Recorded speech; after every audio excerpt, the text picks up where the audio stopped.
월요일 새벽입니다. 우리 성도님들 간밤에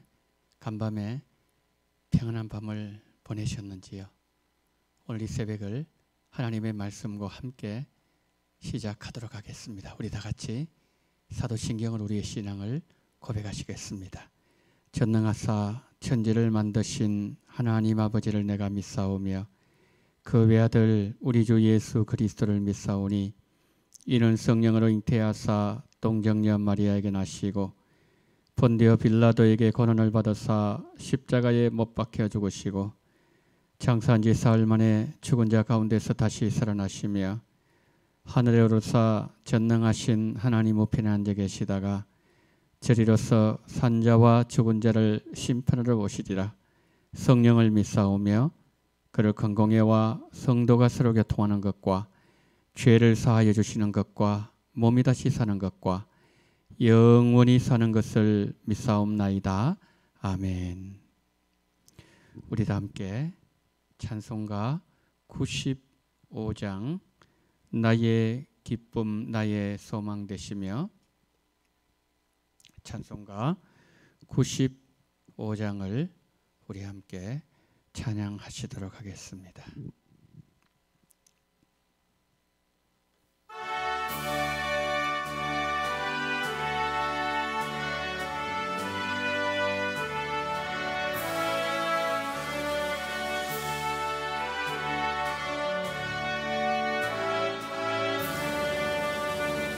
나의 기쁨 나의 소망 되시며 나의 생명이 되신 주 밤낮 불러서 찬송을 드려도 늘 하신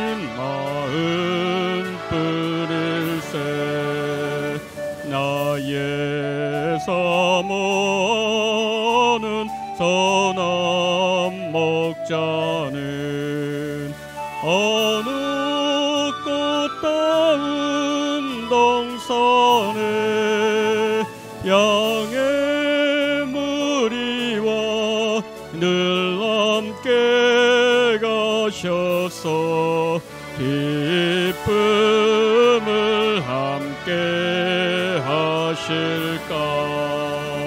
길도 없이 거친 넓은 들에서 갈 길 못 찾아 애쓰며 이리저리로 헤매는 내 모양 저 원수 조롱하도다. 주의 자비롭고와 평안을 그 모든 천사도 반기며 주의 놀라운 진리의 말씀에 천지가 화답하도다. 나의 진정 사모하는 예수님 음성조차도 반갑고 나의 생명과 나의 참 소망은 오직 주 예수뿐일세. 아멘.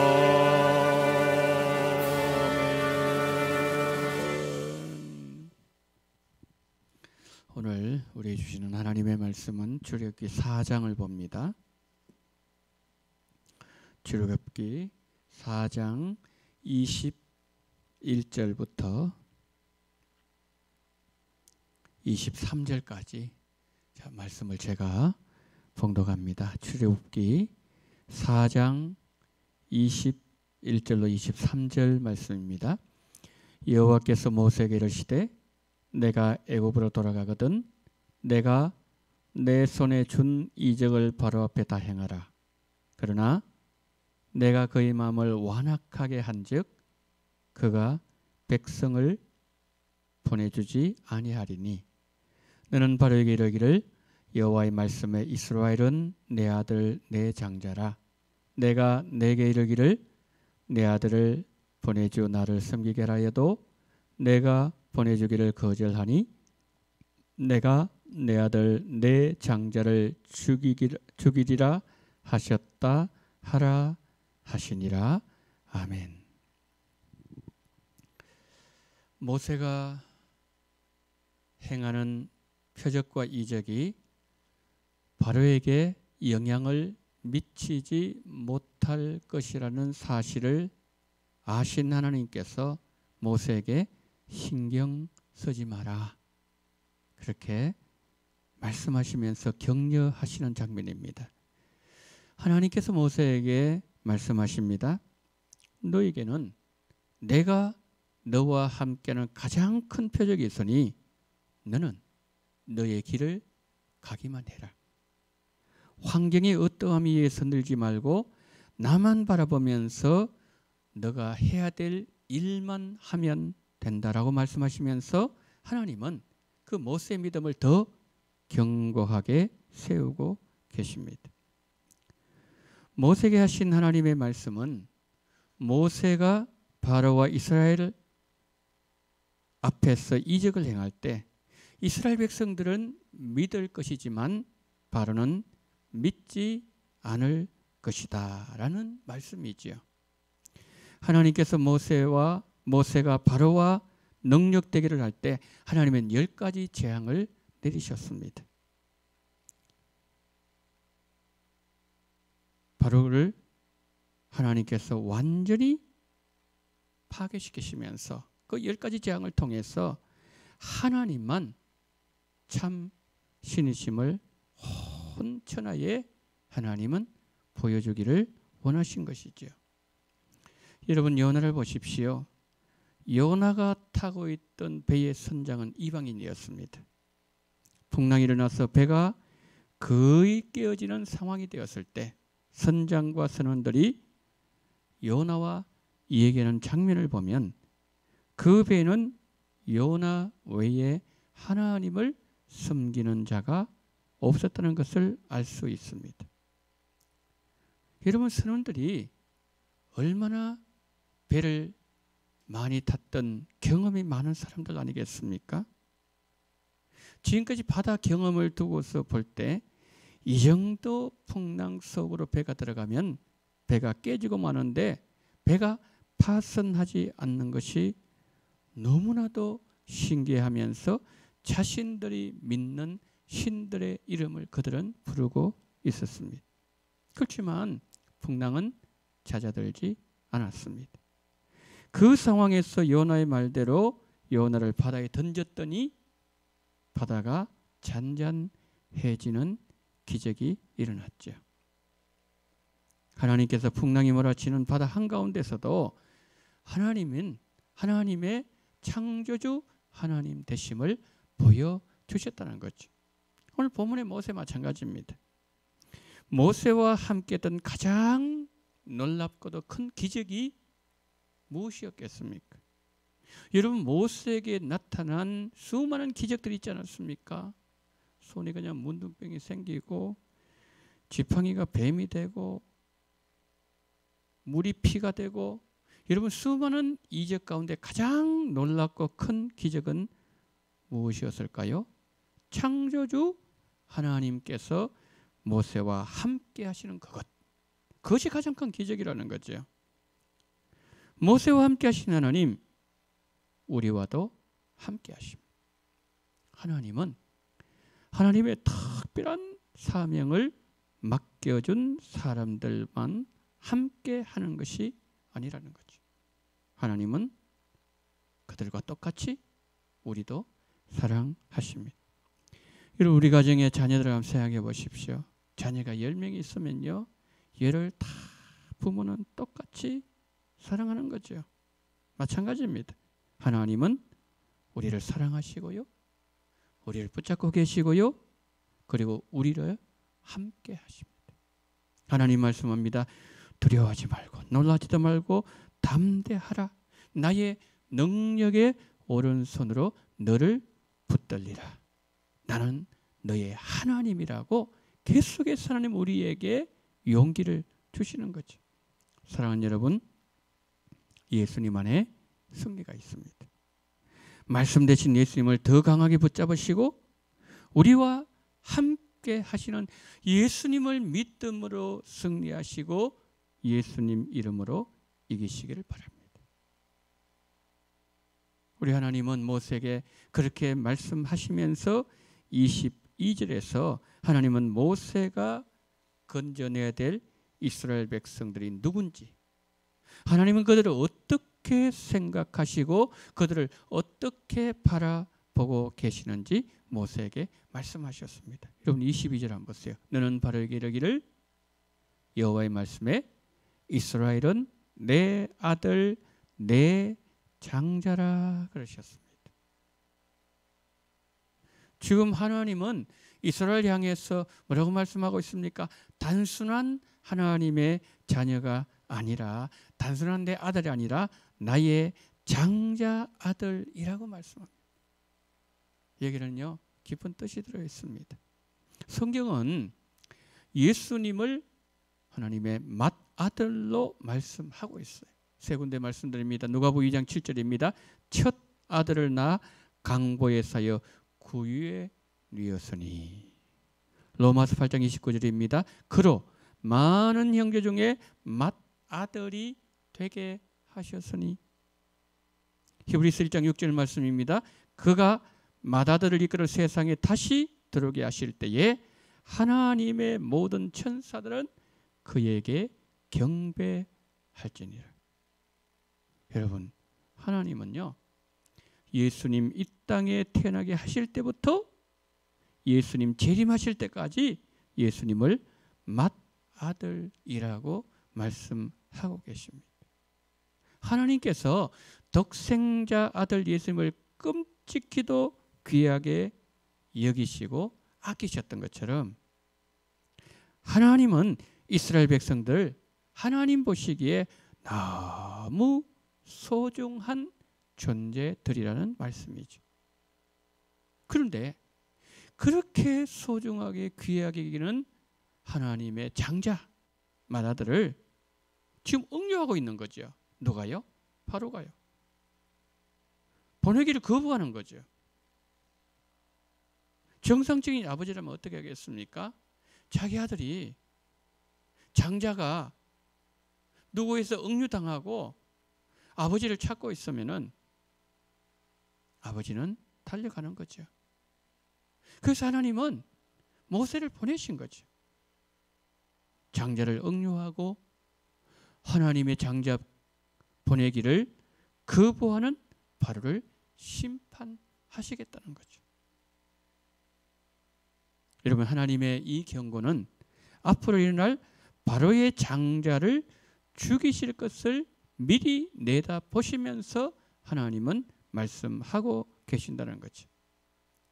바로는 하나님의 말씀을 매우 주의 깊게 들어야만 되었습니다.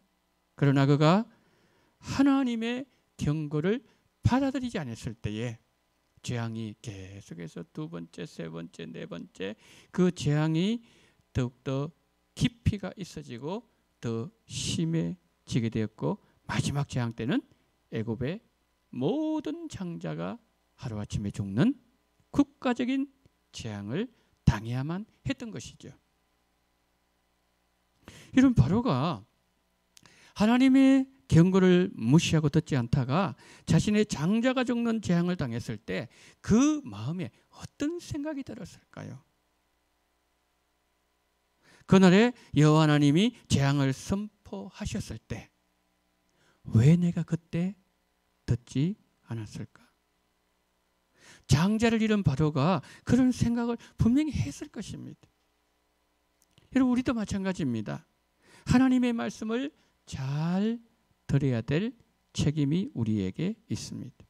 하나님은 모든 사람들이 다 구원 얻기 원하시지만 아담의 원죄를 물려받은 인간들이 구원을 얻기 위해서는 먼저 해야 될 일이 있습니다.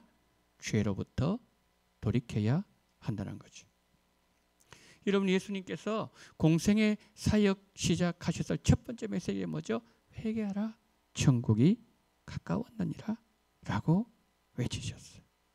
세례 요한도 요단강에서 자신들은 아브라함의 후손들이기 때문에 당연히 구원을 받을 것이라고 믿고 있던 유대인들에게 하나님께서 이 돌들로도 아브라함의 후손이 되게 하실 수 있다라고 경고했던 거죠.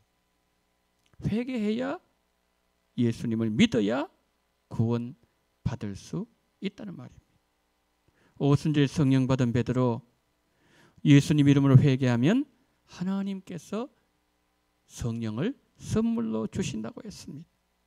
여러분, 이 모든 통해서 우리에게 뭘 오늘 본문은 말씀하고 있습니까? 하나님은 우리가 하나님의 말씀에 순종하되 죄로부터 정결하게 되는 것을 매우 기뻐하신다는 거죠. 바울은 말씀했잖아요. 큰 집에는 금그릇도 있고 은그릇도 있고 나무 그릇도 있고 질그릇도 있는데 하나님은 어떤 그릇 사용하신다고요? 깨끗한 그릇을 사용하신다고 말씀하셨습니다. 그래서 오늘 또 우리가 죄로부터 돌아서고 또 죄를 멀리하고 예수님은 더 가까이 하는, 그래서 그 예수님의 말씀을 잘 들으시고 말씀하신 대로 순종하는 은혜가 오늘 이 새벽에 여러분들과 함께 하시기를 예수님 이름으로 축복합니다. 아멘. 자, 시간에 우리 함께 기도하는 시간을 갖도록 하겠습니다. 크게 한 세 가지 우리가 기도하는데, 첫 번째는 우리 새생명전도 축제를 위해서 여러분 기도하십시다. 어제 우리는 우리 구역에, 우리 교구에 오랫동안 출석하지 못하신 우리 성도님들 신방하고 권면하고 선물 전달하고 그리고 기도해주고 왔습니다. 주여, 그들의 마음이 움직여지고 그들의 신앙이 예수님 앞으로 달려나오는 신앙 되게 해달라고 여러분 우리가 첫 번째 기도하십시다. 두 번째 기도하실 때에 특별히 불신자들, 하나님 그날 그 초청에 다 응해서 하나님 앞으로 나왔어. 그들이 말씀을 들을 때 성령께서 역사하시고 변화되시고 하나님의 자녀가 되는 권세를 달라고 여러분 기도하시고, 부족한 종 말씀을 잘 성령의 능력으로 증거하게 해달라고 여러분 기도해 주시기 바랍니다. 마지막 세 번째, 이 코로나 상황 속에서 하나님께서 우리 성도들 지키시고 환우들을 지키시고 우리 자녀들과 우리 성도들의 일터와 생업을 지켜달라고, 그리고 이단이 우리 원동교에 탐타지 못하도록 우리 원동교에 붙잡아 달라고 우리 다 같이 함께 통성으로 기도하도록 하겠습니다. 기도합니다. 사랑이 많으신 우리 하나님 아버지, 하나님 은혜와 사랑을 감사합니다. 오 전능하신 하나님 아버지, 어제도 저희들이 우리 교구장님, 부교구장님, 또 하나님 아버지 교구권찰님, 구역장님, 구역권찰님, 그리고 신방대원들 하나님 아버지의 선물을 들고 찾아가서 그분들을 위해서 기도하고 그분들과 대화를 하고 선물 전달하며 믿음이 바로 세워지기를 원하는 마음으로 우리가 아버지 하나님이 열심히 뛰어다니며 땀을 흘렸습니다. 주여, 우리 아버지 하나님의 모든 헌신하신 주의 백성들의 그 모든 헌신을 기억하시고 하나님께서 받아 주시기를 원합니다. 오 자비가 많으신 우리 하나님 아버지, 은혜가 많으신 하나님 아버지, 그래서 우리 아버지 하나님이여 오랫동안 결석하신 분들 하나님 아버지 잘 아버지 하나님이여 교회로 나와서 신앙생활 감당할 수 있도록 예수님을 더 잘 섬기는 그러한 귀한 하나님의 사람들 되게 하여 주시옵소서. 하나님, 우리 불신자들 저희들이 아버지 하나님 복음을 전할 때에 그는 하나님 아버지여 비도 오지 않게 하시고 하나님 아버지의 가정에 어디도 생기지 말게 하시고 저희들 하나님 아버지여 나오는데 전혀 갈등이 없게 도와주시옵시고 하나님의 말씀을 들을 때에 성령께서 강력하게 역사하시옵소서. 바울이 아버지 빌립보에서 복음을 전할 때 주께서 루드의 마음을 여신 것처럼 초대교회 때 하나님 베드로가 복음을 전할 때에 성령이 역사하신 말미암아 형제들아 우리가 어찌할꼬 삼침 오침 회개했던 것처럼 그 어떤 놀라운 성령의 능력과 역사가 그런 하나님 아버지 현장에서 나타나게 은혜를 허락하여 주시기를 원합니다. 구원받을 때 하나님의 사람들을 주여 우리에게 보내어 주시옵소서. 하나님이 어려운 세대 속에서 우리 원동교를 지키시고 코로나 상황이지만 하나님 아버지 이단들 틈타지 못하도록 우리 성도님들 눈동자와 지켜주시옵시고 하나님 아버지여 우리 가정과 자녀들과 일터와 생업 우리 주님 평안으로 붙잡으시옵시고 우리 교회를 우리 주님께서 함께하여 주시옵소서. 우리 주님께서 온전히 붙잡아 주시옵시고 성령으로 함께 해주시기를 간절히 원하며 이 시간에 하나님 아버지의 기도하시는 모든 제목들마다 땅에 떨어지지 말게 하시고 주님 받으시는 그러한 기도 주님이 응답하시는 기도 보좌 앞에 상달되는 기도가 되게 하여 주시옵소서.